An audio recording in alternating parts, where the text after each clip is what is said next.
Hello दोस्तों, स्वागत है आपका हमारे YouTube चैनल टीचर्स नॉलेज पर। दोस्तों, आज हम लोग अपने इस वीडियो पर आर्ट के लेक्चर 14 में मोहनजोदड़ो के बारे में पढ़ेंगे। दोस्तों, ये आर्ट हमारे टीजीटी और पीजीटी के एग्जाम्स में पूछा जाने वाला सब्जेक्ट है। आर्ट टीजीटी और पीजीटी आर्ट में जो सिलेबस पूछा जाता है उस सबको हम लोग पढ़ते हुए आ रहे हैं। सिलेबस के अकॉर्डिंग हम लोगों ने पहले प्रागैतिहासिक चित्रकला क्या होती है, उसमें मध्य पाषाण काल, नव पाषाण काल, पूर्व पाषाण काल, इन सब के बारे में पढ़ा। प्रागैतिहासिक चित्रकला को विस्तार से पढ़ा और उससे रिलेटेड क्वेश्चंस आंसर को डिस्कस किया। उसके बाद हम लोगों ने सिंधु घाटी सभ्यता के बारे में पढ़ा।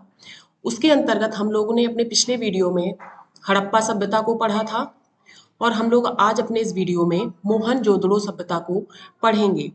दोस्तों, अगर आप लोगों ने वो हमारे पुराने वीडियो नहीं देखे हैं तो आप हमारी चैनल की प्लेलिस्ट में जाकर देख सकते हैं या उसका लिंक आपको हमारे डिस्क्रिप्शन बॉक्स पर मिल जाएगा।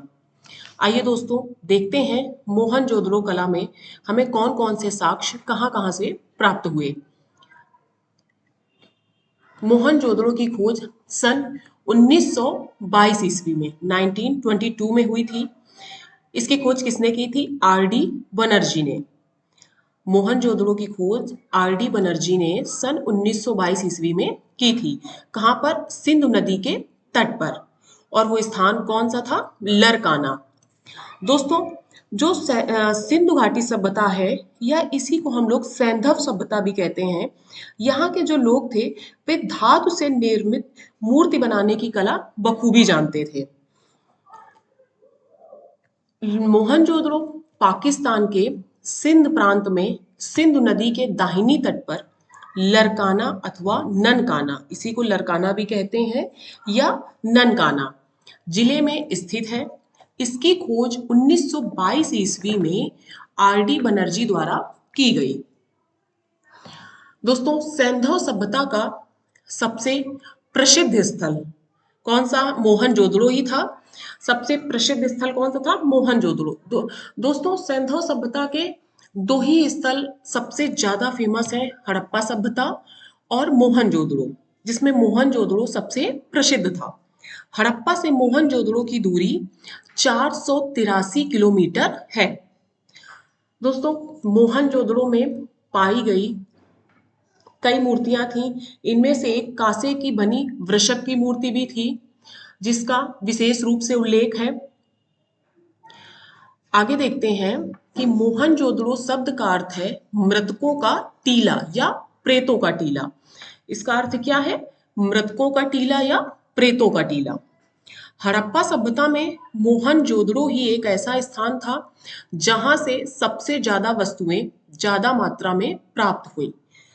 कौन सा? हड़प्पा सभ्यता में मोहनजोदड़ो ही एक ऐसा स्थान था जहां सबसे अधिक वस्तुएं सबसे ज्यादा मात्रा में प्राप्त हुई हैं।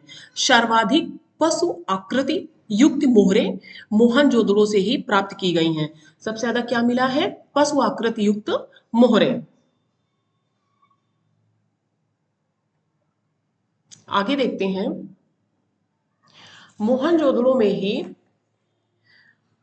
पशुपति शिव की मुहर मोहनजोदड़ो से प्राप्त। इस मुहर पर चौकी पर पद्मासन मुद्रा में बैठे त्रिमुखी आकृति को दिखाया गया है, जिसके दाहिनी तरफ व्याघ्र और हाथी, बाएं तरफ गैंडा और भैंसा तथा चौकी के नीचे दो हिरण, जिनमें एक सुरक्षित और एक खंडित अवस्था में दिखाया गया है। क्या क्या है? पशुपति शिव की मुहर है, जिसमें क्या क्या दिखाया गया है? मोहनजोदड़ो से प्राप्त इस मुहर पर एक चौकी पर पद्मासन मुद्रा में बैठे त्रिमुखी आकृति में दिखाया गया है, जिसके दाहिनी तरफ व्याघ्र और हाथी, बाईं तरफ गैंडा और भैंसा, चौकी के नीचे दो हिरण है जो एक सुरक्षित है और एक खंडित अवस्था में है। एक मुहर पर मस्तूलदार नाव का अंकन है। एक मुहर पर वृक्ष के ताने से निकलते हुए दो श्रृंगी पशुओं को दिखाया गया है। देखिए दोस्तों, मोहनजोदड़ो से बहुत सी मोहरें प्राप्त हुई हैं जिनसे हमें अलग अलग चित्र मिले हैं। तो इसमें एक मोहर को वृक्ष के ताने से निकलते हुए दिखाया गया है जिसमें दो श्रृंगी पशुओं को दिखाया गया है।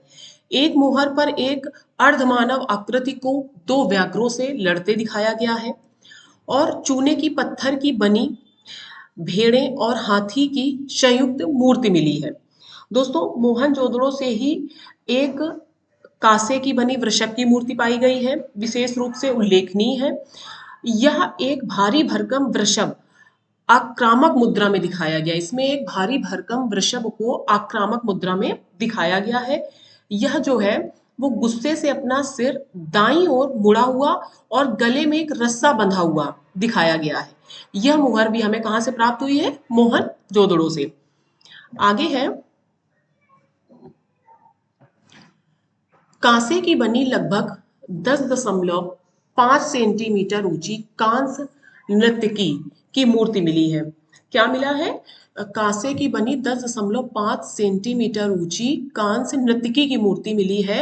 यह विश्व की सबसे पुरानी कांसे की मूर्ति है। कांसे की इस नर्तकी को डांसिंग गर्ल के नाम से जानते हैं। जो कांसे की मूर्ति मिली है नर्तकी की, इसको किस नाम से जानते हैं? डांसिंग गर्ल के नाम से। यह मूर्ति वर्तमान में राष्ट्रीय संग्रहालय नई दिल्ली में सुरक्षित है। दोस्तों, ये इंपॉर्टेंट होते हैं क्योंकि एग्जाम में पूछ लेते हैं कि कौन सी मूर्ति किस संग्रहालय में कहाँ पर स्थित है, तो ये थोड़ा ध्यान रखिएगा। जैसे इसमें ये जो 10.5 सेंटीमीटर ऊंची कांस्य नर्तकी की मूर्ति मिली है जिसे डांसिंग गर्ल के नाम से जानते हैं, यह मूर्ति वर्तमान में कहाँ स्थित है? राष्ट्रीय संग्रहालय नई दिल्ली में। आगे देखते हैं, सेलखड़ी का बना 25 सेंटीमीटर ऊंचा मानव धड़ के रूप में प्राप्त योगी की मूर्ति को दाहिने कंधे के नीचे से बाएं कंधे के ऊपर त्रिपतिया अलंकरण युक्त शॉल ओढ़े दिखाया गया है। इस मूर्ति में सर्वाधिक कलात्मक केश विन्यास है। यह मूर्ति भारत में नहीं है, यह राष्ट्रीय संग्रहालय कराची में सुरक्षित है। कौन सी? जो सिलखड़ी की बनी 25 सेंटीमीटर ऊंचा मानव धड़ दिखाया गया है, यह एक योगी की मूर्ति के दाहिने कंधे में नीचे से बाएं कंधे के ऊपर त्रिपतिया अलंकरण युक्त शाल ओढ़े दिखाया गया है। ये कहाँ? ये राष्ट्रीय संग्रहालय कराची में सुरक्षित है। दोस्तों, मोहनजोदड़ो से अन्य भी सामग्रियां प्राप्त हुई है, जैसे एक पुजारी की मूर्ति, ये भी सिलखड़ी की बनी है। एक बैठी हुई सिर रहित मूर्ति, सबसे बड़ी ईंट का साक्ष्य भी यहाँ से मिला है। कांसे का पैमाना भी मोहनजोदड़ो से मिला है। जहाज निशान वाली मोहर भी यहीं से मिली है। सूती वस्त्र का साक्ष्य भी हमें कहाँ से प्राप्त हुआ है? मोहनजोदड़ो से। कुम्हार के भट्ठे के अवशेष भी मोहनजोदड़ो से प्राप्त हुए हैं। शिव मोहर या शिवा मोहर और सबसे बड़ी सड़कें, ये सब हमें कहाँ से? इसके सबके प्रमाण हमको मोहनजोदड़ो से ही प्राप्त होते हैं। आगे है, मिट्टी से बनी एक नारी की मूर्ति जो अत्यंत सुंदर व प्रभावशाली मूर्ति है। यह मूर्ति एक नारी की मूर्ति है जो अत्यंत सुंदर व प्रभावशाली है। यह मूर्ति के सर पर पंखनुमा कलाकृति बनी हुई है। एक अन्य मूर्ति खड़ी मुद्रा में प्राप्त हुई है। यह दोनों मूर्तियां लगभग समान अलंकरण में हैं, परंतु इसके सिर पर जो पंखा है वह चौड़ा है। दोस्तों, आगे देखते हैं। दोस्तों, हम लोग कला जो टीजीटी और पीजीटी आर्ट में पूछी जाती है, सिलेबस के अकॉर्डिंग हर टॉपिक को विस्तार से अपने हर वीडियो पे पढ़ रहे हैं और उससे रिलेटेड जितने भी क्वेश्चंस बनते हैं जो हमारे एग्जाम्स में पूछे जा सकते हैं या पूछे गए हैं, उन सबको भी हम चैप्टर के बाद डिस्कस करते हैं। तो आप लोग अगर हमारे पुराने वीडियोस नहीं देख पाए हैं तो उन्हें आप हमारी प्लेलिस्ट में जाकर देख लीजिएगा। कला के साथ साथ हम लोगों ने सीटेट के भी सारे टॉपिकों को डिस्कस किया है। वो वीडियो भी सबकी अलग अलग प्लेलिस्ट बनी हुई है, आप उनको भी देख सकते हैं। हिंदी के भी कुछ टॉपिक हैं और जो इम्पोर्टेंट साइंस के, जनरल साइंस के क्वेश्चंस आंसर्स हमारे सारे कॉम्पिटेटिव एग्जाम्स में पूछे जाते हैं, उन सबको भी हम इम्पोर्टेंट जो क्वेश्चंस होते हैं उन सबको हम लोग अपने वीडियो में डिस्कस करते हैं। तो सबकी प्लेलिस्ट अलग अलग बनी हुई है, आप लोग हमारे चैनल में जाकर देख सकते हैं। अब आगे देखते हैं, मोहनजोदड़ो से प्राप्त सबसे बड़ी इमारत अन्नागार है। इसकी माप है 45.71 मीटर लंबा और 15.30 मीटर चौड़ा। मोहनजोदड़ो से जो प्राप्त सबसे बड़ी इमारत कौन सी है अन्नागार की, उसकी माप क्या है 45.71 मीटर लंबा और 15.30 मीटर चौड़ा है। मोहनजोदड़ो से प्राप्त स्नानागार की माप 11.88 मीटर लंबा और 7.01 मीटर चौड़ा, 2.43 मीटर गहरा। देखिए दोस्तों, अन्नागार की माप क्या है 45.71 मीटर लंबा है और 15.30 मीटर चौड़ा, और जो स्नानागार है उसकी माप है 11.88 मीटर लंबा, 7.01 मीटर चौड़ा और 2.43 मीटर गहरा है। क्षेत्रफल की दृष्टि से सैंधव सभ्यता का सबसे बड़ा स्थल मोहनजोदड़ो है। इसमें मिश्रित प्रजाति के लोग पाए जाते हैं। देखिए दोस्तों, सबसे बड़ा स्थल किसे माना है मोहनजोदड़ो को क्षेत्रफल की दृष्टि से, और इसमें मिश्रित प्रजाति के लोग पाए जाते हैं। दोस्तों, ये था हम लोग अपने पिछले वीडियो में हड़प्पा सभ्यता, इसमें मोहनजोदड़ो सभ्यता को पढ़ लिए। आगे वीडियो में और भी है, जैसे लोथल सभ्यता है, हम लोग आगे वीडियो पे पढ़ेंगे। हम लोग टॉपिक वाइज हर एक वीडियो में अपने हर एक टॉपिक को पढ़ेंगे। दोस्तों, आप लोग हमारे चैनल को ज़्यादा से ज़्यादा लोगों तक शेयर कीजिए और सब्सक्राइब करना तो बिल्कुल मत भूलिए और लाइक भी कीजिए। थैंक यू दोस्तों।